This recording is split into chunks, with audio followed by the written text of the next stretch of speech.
Не звъниш, не пишеш. Стар ли съм вече за теб? Ако помниш Куба, ела утре в Джони, ще разберем. Ясно. Ще ми трябва заглушител.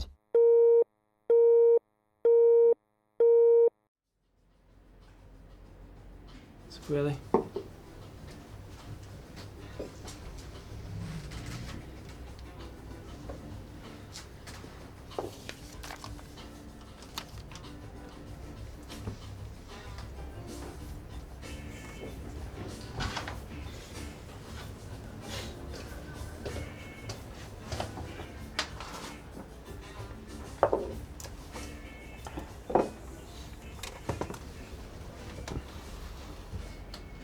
Нещо интересно ли четеш?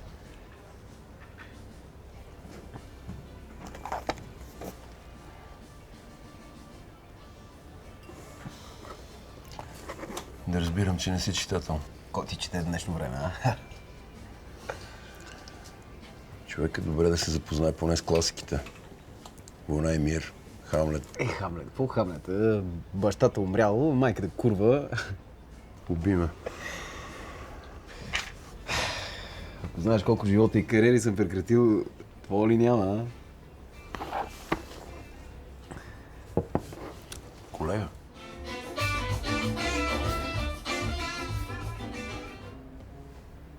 Знаеш, за мен най-трудното е да хванеш точния момент.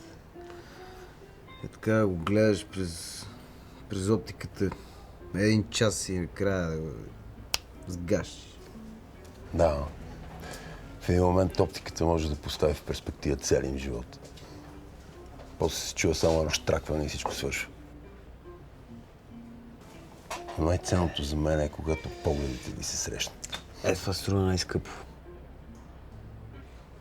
Ти знаеш, че те дори не си дадат сметка, че се виждат очи в очи с собствения си палач.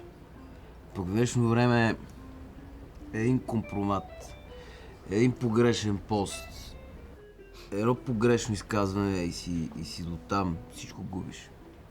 Приятели, семейство, кариера, статус. Просто е пълно убийство. Начини да се компрометираш наистина има много, чак пък убийство. Рано или късно хората забравят. Да. Казахме убийство. Знаеш ли, че пушката Берета е измислена от фотограф? Искаш да кажеш, че фотографите наистина могат да убиват? Могат. При това повече от веднъж. Последни поръчки, господа. Сметката.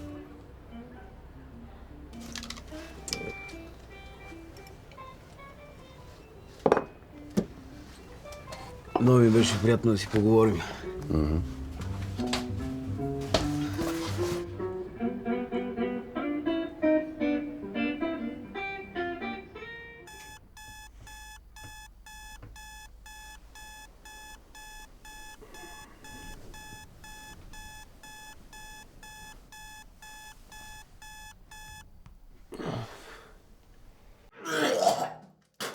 Днеска е твоят ден. Пред никого няма да се отчиташ, пред никого няма да се оправдаваш. Ясен ли съм, а? Свестите, братленце. Свестите, моето момче.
очаквах да пропуснеш.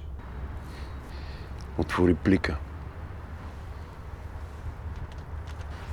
Скоро чух нещо интересно. Може да убиеш човек повече от веднъж. Като гледам, и без пушка добре се справяш.